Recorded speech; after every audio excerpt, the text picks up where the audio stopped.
যখন মাইয়েতকে কবরে শোয়ানো হয় তখন সে তাকে দাফন করে যাওয়া ব্যক্তিদের হাঁটার খসখস আওয়াজ শুনতে পায়।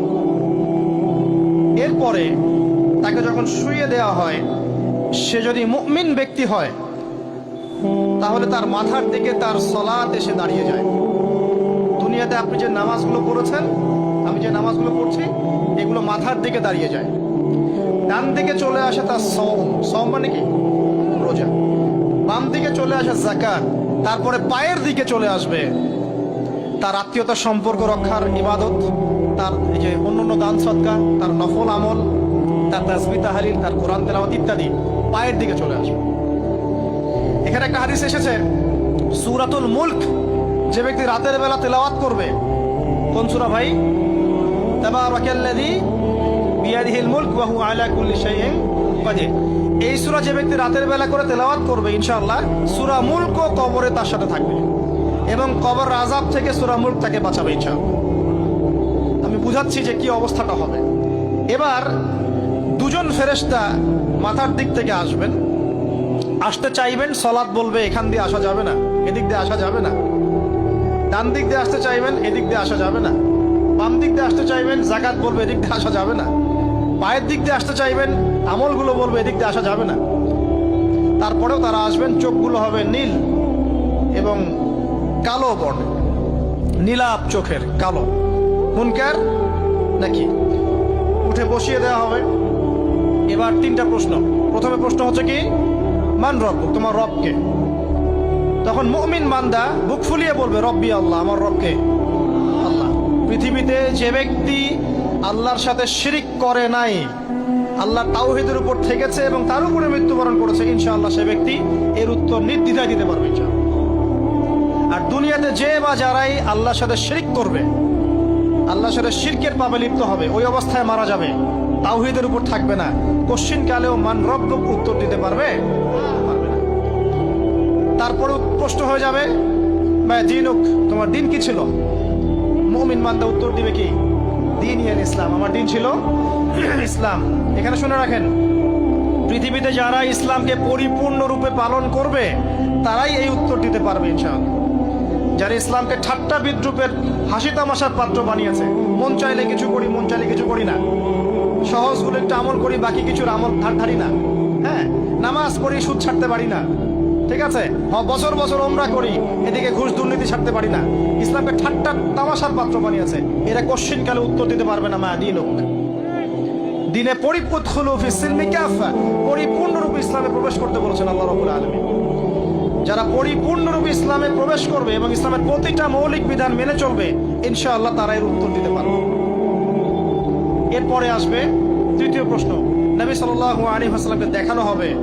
যখন দেখানো হবে তখন সূর্য যখন ডুবে যায়, যে দৃশ্যটা আমরা দেখতে পারি না, ওই দৃশ্যটা ভেসে উঠবে এবং মুমিন বান্দা অস্থির হয়ে যাবে, বলবে আমাকে ছেড়ে দাও, আমি নামাজ পড়বো। সুবহানাল্লাহ। তার কারণ তার কাছে মনে হবে যে আসরের ওয়াক্ত হয়ে গেছে, আসরের ওয়াক্ত হয়ে গেছে, আসরের ওয়াক্ত চলে যাচ্ছে, আমাকে নামাজ পড়তে হবে। চিন্তা করেছেন? ওই যে একটা হাদিস আছে না, যে 7 শ্রেণীর মানুষকে আল্লাহ রাব্বুল আলামিন আরশের ছায়া দিবেন। তার মধ্যে এক শ্রেণীর মানুষকে, যার অন্তর মসজিদের সাথে ঝুলে থাকে, তার মন মসজিদের সাথে ঝুলে ছিল, এই সূর্য ডুবে গেল বলে আমাকে ছেড়ে দাও, আমি নামাজ পড়তে যাব। তখন ফেরেশতারা বলবেন তোমাকে নামাজ পড়তে দেয়া হবে, তবে তার আগে তুমি এর উত্তর দাও। কি উত্তর? এই ব্যক্তির দিকে তাকাও। তখন নবী সাল্লাল্লাহু আলাইহি ওয়াসাল্লামকে দেখানো হবে, সাল্লাল্লাহু আলাইহি ওয়াসাল্লাম দরুদ পড়বেন। বলা হবে যে এই ব্যক্তির সম্পর্কে তোমার কি ধারণা? মান হাযা রাজুলু বুইসা ফীকুম, এই ব্যক্তি কে, যাকে তোমাদের কাছে পাঠানো হয়েছিল? মুমিন ব্যক্তি নির্দ্বিধায় বলে দিবে যে তিনি হচ্ছেন আমার নবী মুহাম্মদুর রাসূলুল্লাহ সাল্লাল্লাহু আলাইহি ওয়াসাল্লাম। দেখুন, পৃথিবীতে যে বা যারাই নবী সাল্লাল্লাহু আলাইহি ওয়াসাল্লামের সুন্নতের উপর আমল করবে, ইনশাআল্লাহ সে তার উত্তর দিতে পারবে। দুনিয়াতে যারা নবীর সুন্নতের 5 পয়সা পরোয়া করছে না, তার আদর্শের 5 পয়সা দাম দিচ্ছে না, তারা কোশ্চিন কালে উত্তর দিতে পারবে না। নাম হতে পারে আব্দুর রহমান, আব্দুর রহিম, নবীর সুন্নতের ধার ধারে না, তারা উত্তর দিতে পারবে না। নবীর সুন্নতের গুরুত্ব কত গভীর, এটা আমাদেরকে এখান থেকে বুঝতে হবে। তাই প্রিয় যুবক ভাইরা, মুসলিম ভাইরা, আমাদের জীবনটাকে নবীর আদর্শ এবং সুন্নতে ঢেলে সাজাতে হবে। সকাল থেকে সন্ধ্যা পর্যন্ত প্রতিটা কাজ করবো কার তরিকায়? রাসূলের তরিকা। নামাজ পড়বো তার তরিকায়, রোজা, সিয়াম, হজ, জাকাত, আমল, মুআমালাত, আখলাক সব কার তরিকায়? নবী সাল্লাল্লাহু আলাইহি ওয়াসাল্লামের তরিকা অনুযায়ী ইনশাআল্লাহ। আল্লাহ পাক তৌফিক এনায়েত করুন, আমিন। এবার ফেরেশতা দুজন জিজ্ঞাসা করবেন অবাক হয়ে, যে তুমি কিভাবে এটা জানলে? তুমি কিভাবে এই তিনটা প্রশ্নের উত্তর দিতে পারলে? কারণ বেশিরভাগ মানুষ তো উত্তর দিতে পারবে না, বেশিরভাগ মানুষই এই উত্তর দিতে পারবে না।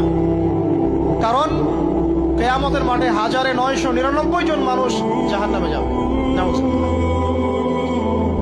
তো এটা কঠিন পরীক্ষা। আল্লাহ রাসূল সাল্লাল্লাহু আলাইহি ওয়াসাল্লাম বলেছেন যে নিশ্চয়ই তোমাদেরকে এখানে পরীক্ষায় ফেলা হবে, আর তোমরা যদি এই পরীক্ষা জেনে তোমাদের মৃতদেরকে দাফন করা থেকে বিরত না থাকতে, তাহলে আমি তোমাদেরকে শুনিয়ে দিতাম কবরে কেমন পরীক্ষা হয়। মানে যদি আমরা শুনতে পারতাম যে কবরে কেমন পরীক্ষা হয়, আমরা ভয়ে আমাদের মৃতদেরকে দাফন পর্যন্ত করতাম না। এটা নবীজি বলছেন সাল্লাল্লাহু আলাইহি ওয়াসাল্লাম। তাকে জিজ্ঞাসা করা হবে যে তুমি কিভাবে জানলে এটা? বেশিরভাগ মানুষ তো পারে না উত্তর দিতে। তখন সেই ব্যক্তি বলে বসবে, সেই ব্যক্তি বলবে যে করাতু কিতাব আল্লাহ, আমি আল্লাহর কিতাব এই কোরআন পড়েছি।